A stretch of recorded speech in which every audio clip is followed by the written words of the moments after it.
तुषार हीरानंदानी ने हिंदी सिनेमा में 20 साल की हर तरह की फिल्में बनाई। साल 2004 में आई फिल्म मस्ती से शुरुआत करने वाले तुषार के निर्देशन में बनी फिल्म सांड की आंख के बाद यह दूसरी फिल्म है। बीच में उन्होंने वेब सीरीज स्कैम 2003 का भी निर्देशन किया है। तुषार की लिखी फिल्मों में कॉमेडी फिल्मों की संख्या काफी है और उनकी लिखी फिल्म क्यों हो गया ना भले न चली हो, लेकिन उसकी लिखावट में बुने गए भावनात्मक दृश्य अपने समय से काफी पहले के एहसास माने जा सकते हैं। तुषार अच्छे लेखक हैं। स्कैम 2003 में उनका निर्देशन भी निखरा दिखाई दिया, लेकिन इस बार उन्होंने एक ऐसे विषय पर फिल्म बनाने का फैसला किया है जिसके अधिकार खरीदने के बाद भी राकेश ओम प्रकाश मेहरा जैसा निर्देशक उस पर फिल्म बनाने का साहस नहीं जुटा पाया। दिलीप कुमार की फिल्म दीदार से लेकर नसीरुद्दीन शाह की स्पर्श, रानी मुखर्जी की ब्लैक, काजोल की फिल्म फना से होते हुए सोनम कपूर की हालिया रिलीज फिल्म ब्लाइंड तक हिंदी सिनेमा में दृष्टिहीन किरदारों का लंबा सिलसिला रहा है। इसमें आंखें होते हुए भी दृष्टिहीन बनकर रहने वाले अंधाधुन जैसे किरदारों को जोड़ दे तो फहरिस्त और लंबी हो सकती है। हर बड़ा स्टार एक बड़ा कलाकार बनने के लिए अपनी अभिनय यात्रा में कम से कम एक बार दृष्टिहीन किरदार करने की ख्वाहिश रखता ही है।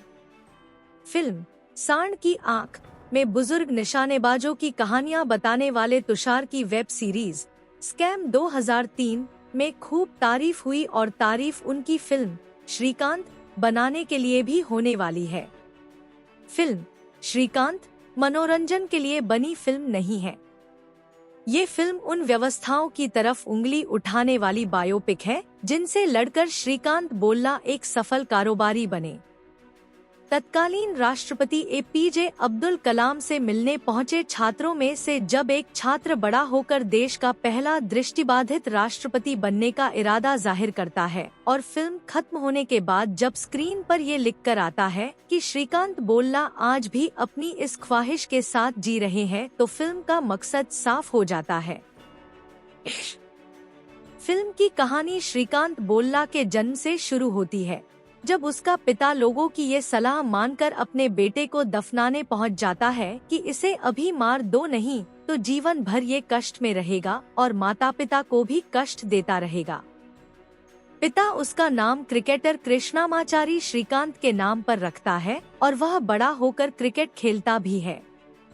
श्रीकांत बोल्ला दिल का सच्चा इंसान है, लेकिन जिद्दी है। वह शिक्षा व्यवस्था के खिलाफ कोर्ट तक जाता है ताकि इंटरमीडिएट में उसे विज्ञान विषयों के साथ पढ़ने की अनुमति मिले। वह जीतता भी है।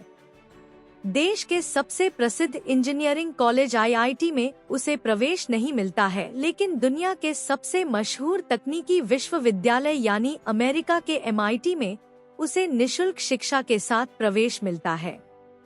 उसकी कामयाबी की दास्तान पढ़कर यहाँ डॉक्टरी की एक छात्रा वीरा स्वाति उससे प्रभावित होती है। वहीं अमेरिका में श्रीकांत से मिलने पर उसे वापस स्वदेश जाने के लिए प्रेरित करती है। यहाँ तक कि कहानी बहुत ही रोचक, भावुक और सजल कर देने वाली है। फिर श्रीकांत कामयाब होता है। उसके अंदर अहंकार आता है। अपनी ही मदद करने वाले रवि को वह बार बार जलील करता है, लेकिन दोस्त है कि आपत्तिम च न जहाती ददाती काले का अनुसरण करता हुआ संतों के बताए मित्रों के लक्षणों पर 100% खरा उतरता है। फिल्म श्रीकांत उद्योगपति श्रीकांत बोल्ला का स्तुति गान नहीं है। वह उनकी शख्सियत को हूबहू पर्दे पर पेश करने की कोशिश करती है और इस फेर में इंटरवल के बाद डॉक्यूमेंट्री सी लगने लगती है। लेकिन इस कहानी की असल नायक है टीचर देविका, जिनका नाम मिलाकर श्रीकांत अपने पहले इंस्टीट्यूट का नाम रखता है श्रीदेवी। देविका निस्वार्थ भाव से श्रीकांत को पढ़ाती है और अमेरिका में उसके दाखिले तक उसके साथ रहती है। श्रीकांत के वापस भारत आने पर देविका ही उसकी सबसे बड़ी मददगार भी बनती है। ये पूरी फिल्म अगर देविका के ही दृष्टिकोण से बनाई गई होती तो इसका स्तर कुछ अलग ही होता। लेकिन इसे बनाया गया है श्रीकांत के उन दोस्त रवि मंथा के नजरिए से जिन्होंने असल जिंदगी में इस फिल्म के अधिकार दिलाने में तुषार हीरानंदानी की मदद की। अभी 4 साल पहले हुए एक अध्ययन में ये पाया गया कि देश में करीब 50 लाख लोग दृष्टिहीन हैं और करीब 7 करोड़ लोग किसी न किसी तरह के दृष्टिविकार से पीड़ित हैं। फिल्म कारोबार के अनुमान बताते हैं कि 140 करोड़ की आबादी में कुल 3% लोग ही सिनेमा देखते हैं। और ये सारे आंकड़े मैंने इसीलिए गिनाए ताकि समझ आ सके कि मौसमी चटर्जी की बेहतरीन अदाकारी वाली फिल्म अनुराग से लेकर हेमा मालिनी की फिल्म किनारा तक में दृष्टिहीन किरदारों को प्रेम करने वाले लोग इन 3% में भी कितने कम हो सकते हैं। शारीरिक विकलांगता पर बनी फिल्मों में अमिताभ बच्चन और रानी मुखर्जी की फिल्म ब्लैक की गिनती कालजयी फिल्मों में होती है, लेकिन दोस्ती जैसी कामयाबी इस फिल्म को भी नहीं मिली। सामाजिक संदर्भों वाली फिल्में देखने वाली पीढ़ी अब या तो रही नहीं या फिर इस हाल में है कि सिनेमा घरों तक जाना उनके लिए किसी पहाड़ को लांघने से कम नहीं। ऐसे में श्रीकांत जैसी फिल्मों को टिकट खिड़की पर मिलने वाली सफलता भी किसी चुनौती से कम नहीं है। अभिनय के लिहाज से ये फिल्म राजकुमार राव की यादगार फिल्म हो सकती थी अगर राजकुमार ने दृष्टिहीनों को दैनिक जीवन में आने वाली दिक्कतों को इस फिल्म में जीकर दिखाया होता। दिन के जरूरी काम निपटाने में आने वाली समस्याएं किसी दृष्टिहीन किरदार से दर्शकों को जोड़ने का सबसे आसान और सशक्त माध्यम बनती हैं। लेकिन ये चीजें फिल्म की पटकथा में नहीं है। यहाँ पूरा फोकस श्रीकांत की पढ़ाई, उसकी कारोबारी सफलता और फिर एक सफल कारोबारी को खुद पर होने वाले अभिमान पर केंद्रित है।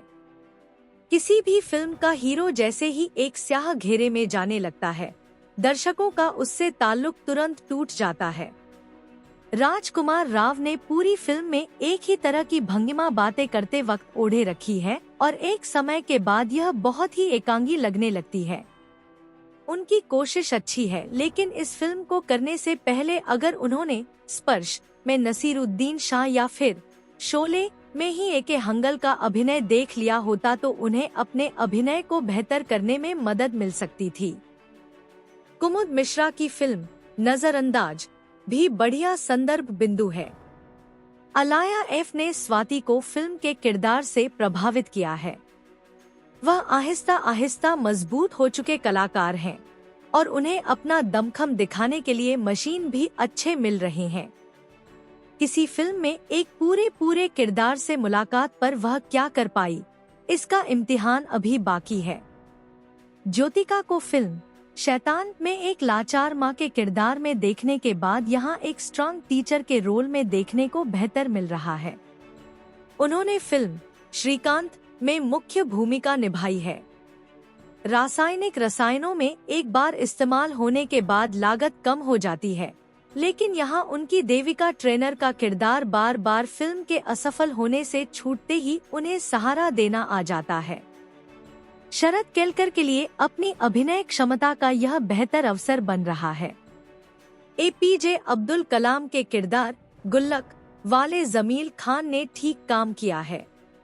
फिल्म का पूरा म्यूजिक फिल्म कयामत से कयामत तक के गाने पापा कहते हैं बड़ा नाम चाहेंगे पर रुका है और दूसरा भी गाना फिल्म खत्म होने के बाद दर्शकों के जहां में रह नहीं पाता। कुल मिलाकर फिल्म श्रीकांत इंटरवल तक एक अच्छी और उसके बाद एक औसत दर्जे की फिल्म है, जो एक बेहतरीन फिल्म का वर्णन करती है और समीक्षकों पर फिल्म का दबाव बना हुआ है। दोस्ती पर ये फिल्म अच्छे व्यूज पा सकती है।